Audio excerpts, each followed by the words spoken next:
welcome back to tomorrow's transfers. Today I am, of course, Statman Dave on Full Time Devils. Like that goddamn video, make sure to subscribe if you are new to Full Time Devils. Today, of course, we're going to be giving you all the news of Manchester United transfers today, right now, before you get it tomorrow. That's why you've got to stay here every single day, Monday to Friday, at, of course, 11 PM UK time. Today we're going to be talking about a number of different things. We're going to talk about red cards for managers, Javier Rebolta, we're going to talk about Jerry Mina, Luke Shaw, and of course Joel Pereira. The big news coming out, of course, of Portugal. But anyway, guys, get into the comments throughout the video and I'll jump into the comments and chat with you guys about all things transfer related for Manchester United. Of course, United haven't got long left. It's closing in next Thursday. The transfer window slams shut. There'll be no more time for moves for any sorts of players, including the likes of Matteo Darmian and Chris Smalling. There's been a lot of talk today about those guys, but only sort of whispers. But anyway, first up, the real news coming out of the papers is red cards for managers. So from next season, the FA are going to be trialling red cards, being sent off as a manager. In terms of the competitions going to be tested, it will be the FA Cup and, of course, the divisions under the Premier League. So a manager now can receive a yellow card and a red card. You'll get yellow carded for dissent, kicking a water bottle, clapping sarcastically, of course, doing the VAR signs too much. You'll get absolutely cheesed for that. Red cards will be, serious abuse to either the opposition manager or the opposition players, or of course the officials. And obviously a combination of 2 yellow cards will be seen packing, and you'll get banned for a few games. Of course, if you get 4 yellow cards in the season, you'll be sent packing as well. Interesting stuff. The FA looking to, get that responsibility off the referees' backs and, sort of look at the managers in a sort of sense where they don't have to really be, you need to keep it a bit stum. No clapping, no VAR, all the good stuff. But that's news coming out today. What do you guys think of that? Are you enjoying that sort of change for, the officials? Do you think that's a good thing, a bad thing? Mourinho might get sent off quite a bit, which couldn't be too good because we've seen that happen. Obviously, United under Mourinho missing a few of the games because he got a little bit suspended, so maybe again we'll see that with Jose Mourinho. Make sure, of course, to get into the comments and give me your thoughts on those types of things. Jose or Klopp? Of course, it's going to be Jose Mourinho. Or Sarri? Absolutely not Sarri. VAR? Exclamation mark. Again, that was something that was a little bit annoying over the World Cup, was players and officials doing the telly screen. It's one of those things that you don't really want to see. I remember with the Portugal-Iran game was awful, broken so badly by VAR, and that's something that they sort of dealt with in the group stages, and in the knockout stages a lot better. VAR a lot quicker, a lot more punchy, and again sort of a change I'd like to see, but again I'd like it to be a little bit even more quicker than it is, maybe like 30 seconds on a buzzer, something like a countdown clock ticking away, and then bam, you've got to make your decision right there. But anyway, that's probably enough for the managers getting red cards, because it's a little bit boring, as you can see, for Manchester United, really scraping the barrel of transfers at the moment. We're talking about red cards for flaming managers. Anyway, let's talk about some more news. Of course, moving on to Javier Rebolta, the former head scout, moved to, of course, Zenit St. Petersburg, became their sporting director, should I say, a similar role to director of football, of course. And the reason, of course, he moved there was it was an opportunity too good to turn down. Quotes coming out of him today saying, "I've been working in football for many years, spent a long time at Juventus. I've worked for Italian clubs such as Torino. I spent last year at Manchester United and many years at Juventus, and I've decided to go out there for a challenge." Of course, he's talking Zenit St. Petersburg. Zenit St. Petersburg, an interesting club, a lot of opportunity for him to step up from being head scout to sporting director. In terms of the career pyramid, 37 years old, that's a really good jump up for him, and I can kind of see why he's done it, but at the same time, United was a good opportunity. Apparently there was a lot of, his backing came in the Diogo Dalot transfer, a player that I really, really like. Dalot's going to be absolutely banging for Manchester United, but it was weird that he left. Again, there may be something behind closed doors that we don't know. What do you think about him, though? Javier Rebolta, was it stupid for him to leave? Was it good for United not to keep him? Get into the comments, guys. Is VAR going to be in the Premier League? No, not next season. It's not going to be there yet. But potentially it's going to be tested again in Serie A, I do believe, the Bundesliga. So it'll be tested around Europe, and then the Premier League may eventually decide to accept it. But I think there's a little bit more work to be done. Smalling needs to be gone in the comments from Manchester United. Manchester United are employing him, so they can't say something like that.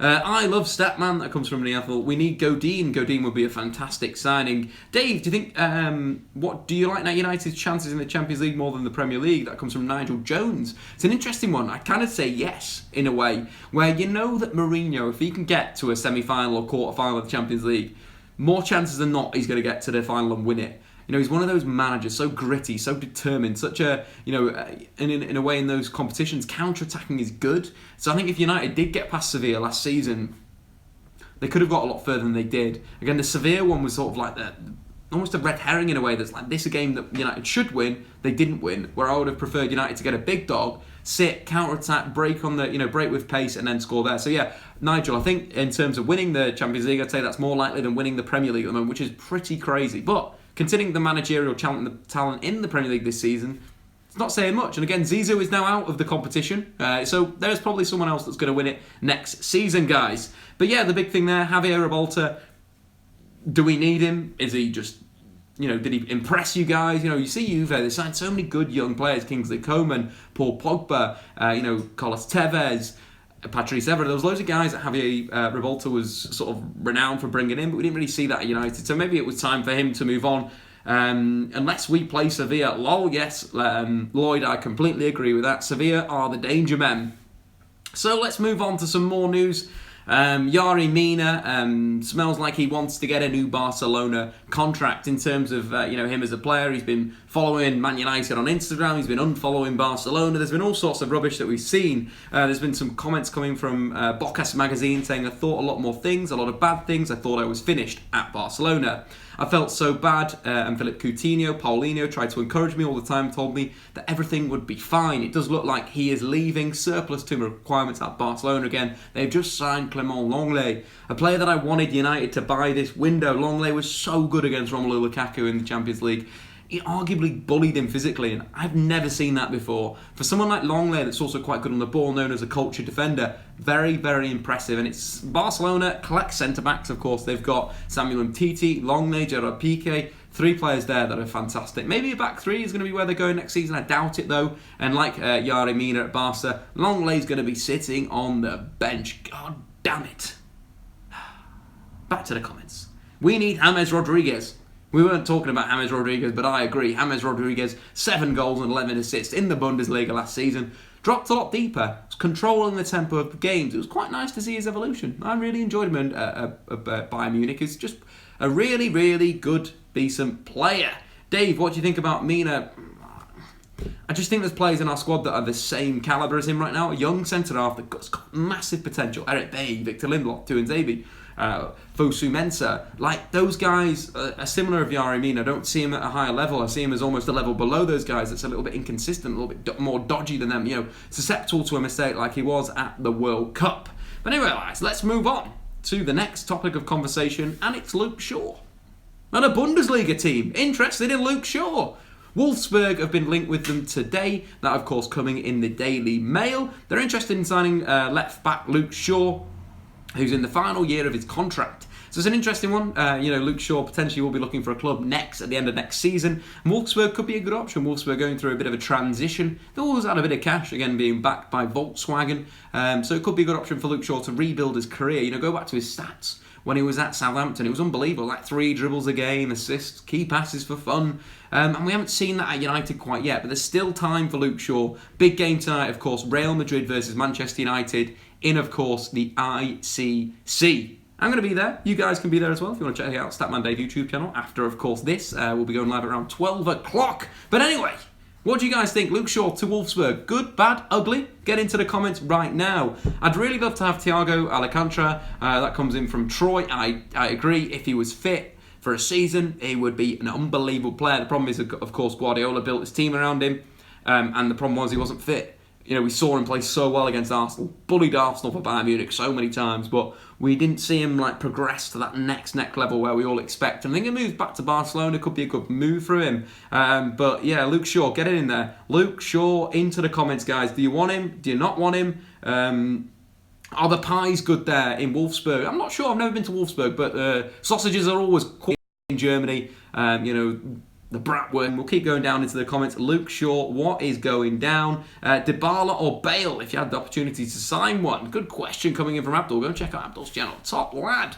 I'd probably go Dybala right now. I think his talent is endless. And Gareth Bale's coming towards the prime time of his years. But I'd rather have Dybala, Paul Pogba. That would be absolutely tasty. The 4-2-2-2-2 is the formation for MUFC next season. I don't think so. It's looking more like we're playing a 3-5-2, but that could be a good little option. Can we win the Premier League without further signings? Probably not. I'm not too sure there. Keep Shaw coming in from Buttons. Sell him. Sean can still do a job for us. At Statman Dave, we need a new centre-back. That comes in from Reese. Interesting.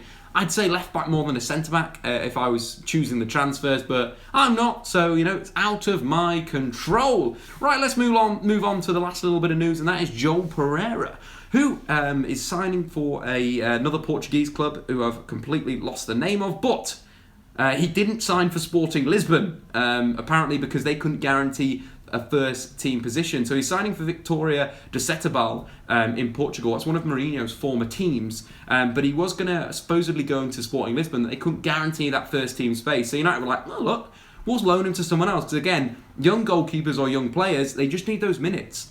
It doesn't really matter if they play in a top European league. It doesn't really matter whether they're playing for a big dog or they're playing for a small team. They just need the minutes. And if Joel Pereira can't get those minutes at Sporting Lisbon, sack it off. Sporting Lisbon are a broken club at the moment. If you heard any of the stuff, there was some really weird stuff with the president who organised a faction of their ultras to go and attack the first team. Loads of the Sporting Lisbon players left. William Carvalho left on a free transfer. Gelson Martinez, another player United probably should have looked at, a right winger, would have been perfect. Signed for Atletico Madrid, again terminating his contract. Been a lot of dodgy stuff with Sporting Lisbon, and maybe it's probably good for Joel Pereira not to be in that environment right now and be at somewhere like Vitoria Setubal, just to improve himself and become the player we all believe. I really think Joel Pereira is going to be a top class goalkeeper for Manchester United. Get into the comments. What do you think? Who do you think's better, Dave? Pereira, so that's Joel Pereira, or Lee Grant? I'm going to go with, of course, Joel Pereira. He is the top dog right there, right now. Are you annoyed that Pereira is going out on loan from Cam Waters? No, I'm not. I think that's pretty good. I mentioned he needs those goddamn minutes. Andres Pereira is going to miss Joel on Instagram. Lloyd, I completely agree there. He's going to be very, very sad. It's not going to be good for him. Would you take Hummels at United? Yes, I would have taken Matt Hummels at United. Ferguson apparently on his last season was planning on signing Matt Hummels, Marco Reus, and of course Ilkay Gundogan, which would have evolved United with Shinji Kagawa to the new age of pressing football. That would have been so exciting. Imagine if you could go back in time and let Fergie have one more season to get those guys. Could United have won another Champions League? Absolutely yes. But anyway, guys, James or Draxler for the right wing. Interesting thoughts there. We need better fullbacks coming in from Ross. Kind of agree with that as well. Howson says a lot of things. Howson does say a lot of things. He's a little bit stupid. So make sure to, of course, not subscribe to him. Doesn't know what he's talking about. But there is guys you should subscribe to. That is Full Time Devils for tomorrow's transfers today. Tomorrow, of course, at 11 o'clock. Monday to Friday, I have, of course, been Statman Dave. I'm doing a live stream for the Real Madrid Manchester United game. We're kicking off from around 12 o'clock. We're doing a Q&A, so if you want to jump over to my channel and check that out, go and do that. And if not, have a lovely evening. I've been Statman Dave. See you guys and girls later.